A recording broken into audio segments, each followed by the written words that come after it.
Está en la línea Eduardo Guerrero, analista y experto en temas de narcotráfico y seguridad nacional. Eduardo, gracias por tomarnos la llamada. Muy buenas tardes.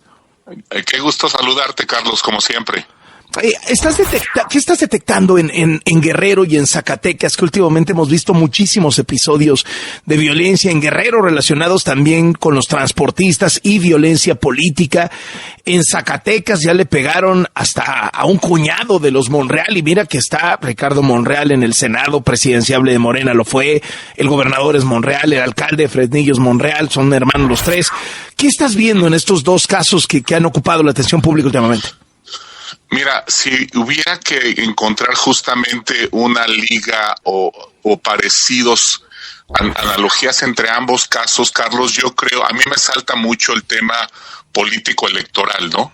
O sea, todo enero hemos visto agresiones tanto en Guerrero como en Zacatecas a personajes de perfil político que se están perfilando para alguna candidatura o que ocuparon ya algún puesto relevante en el pasado. Creo que tiene que ver con la sustitución gradual de las clases políticas tradicionales en varias zonas de Guerrero y Zacatecas, con una nueva clase política que va a provenir de las filas del crimen organizado.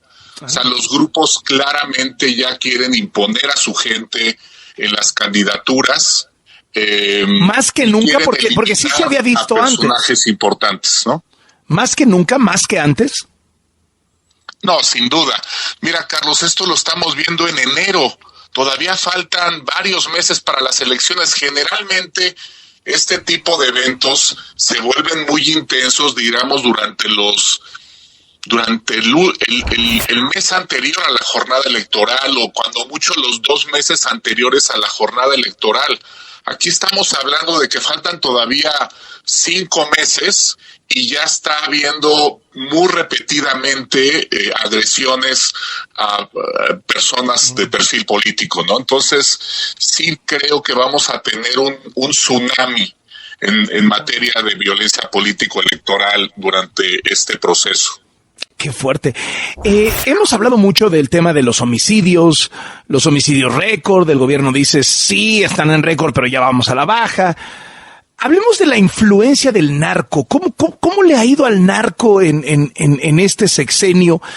Ahora que el presidente ha tratado de defenderse tanto del tema de narco presidente y este hashtag, y se queja y lleva chillando una semana por el reportaje de ProPublica de Tim Golden. A ver, ¿qué ha pasado con la influencia del narco a lo largo de este sexenio? ¿Sientes que tienen más influencia que nunca, que ocupan más territorios que nunca, que participan más que nunca en política? Mira, sin duda, durante la primera mitad del sexenio, Carlos, todo este lema de abrazos no balazos sí propició, digamos, una expansión geográfica muy impresionante de los grupos criminales, sobre todo Cártel Jalisco Nueva Generación y otras mafias regionales como la Nueva Familia Michoacana, ¿no? Y esa expansión ha propiciado que los grupos criminales busquen control territorial, ¿no? Y para realmente afianzar tu control territorial necesitas tener de tu lado a las autoridades políticas. Por eso ahora más que nunca están tan interesados en coercionar a los políticos tradicionales o en eliminarlos y sustituirlos por gente de la propia organización criminal. Se ha vuelto muy valioso para las organizaciones tener de su lado a los políticos para tener este férreo control territorial, ¿no? Y esto también ha propiciado, Carlos, pues un aumento en las desapariciones. Obviamente todo el tema de cobro de piso, que es una especie de pandemia o de epidemia de cobro de piso, está relacionado también con esto. Básicamente esos son los dos grandes problemas, me parece, del país, además de la violencia. Tanto el tema de la extorsión como el tema ahora de las desapariciones, ¿no? Que sí se ha incrementado de manera notable, ¿no? ¿Hay elementos, sientes, para hablar de un narcopresidente, de un narcogobierno? Mira, creo que todavía no hay elementos, porque creo que donde están claramente corroyendo las organizaciones ahorita es en el ámbito municipal, pero creo que si nos descuidamos, Carlos, y las cosas siguen como hasta ahora, vamos a tener ya en pocos años vamos a tener narcogobernadores, y en una de esas, en 15, 20 años ya van a estar buscando colocar a un presidente vinculado con ellos, ¿no? Es un proceso gradual, pero que claramente está en marcha, ¿no? ¿Va de la mano de Morena? Es decir, lo que hemos visto en los últimos 6 años, sobre todo 7 años, es que pues Morena ha tenido cada vez más presencia local. Presidencias municipales que ganan en las urnas, gubernaturas, hoy tienen 23 gubernaturas, son del obradorato. ¿Va de la mano o esto no distingue partidos? Mira, ha habido más muertos de Morena ahora porque Morena, como tú bien indicas, es quien gobierna la gran mayoría de las entidades federativas. Pero en realidad, Carlos, yo creo que aquí las organizaciones criminales van y tocan puerta y les abren en todos los partidos. Cuando no les abren en uno, les abren en otro. Pero yo no haría como una distinción de que un partido en particular tiene nexos con el crimen. Yo creo que tampoco hablaría, digamos, en términos de la vinculación del partido, sino más bien militantes distinguidos, influyentes de partidos que están vinculados con organizaciones criminales, y creo que es un problema de todos los partidos en el país. Muchísimas gracias por estos minutos, Eduardo Guerrero, analista y experto en temas de narcotráfico y seguridad nacional. Muy buenas tardes. Encantado, como siempre. Te mando un abrazo, Carlos. Igualmente, hasta luego.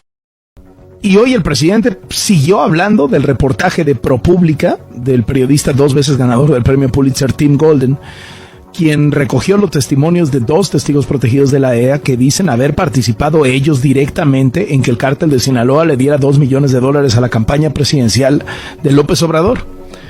Ya lleva más de una semana López Obrador tratando de sacudirse el hashtag de narcopresidente que ha volado en redes sociales, pues porque cae en medio de muchísimas sospechas. O sea, no es una gota de agua en el desierto que dice uno, ya no, pues si estás viendo que todo el sexenio hay cosas bien raras y de pronto sale esto, ¿no? Y entonces hoy la teoría del complot, que el caso Colosio, que esto se lo sacaron en la DEA porque él quiso reabrir el caso Colosio y hablar del otro tirador, y entonces alguien decidió sacar una información que ya estaba cerrada porque él, con esta teoría del caso Colosio, 30 años después, estaba tocando intereses. Él dice que la publicación de Tim Golden no le afectó en nada, pero no ha dejado de hablar de ese asunto todos los días. Escucha.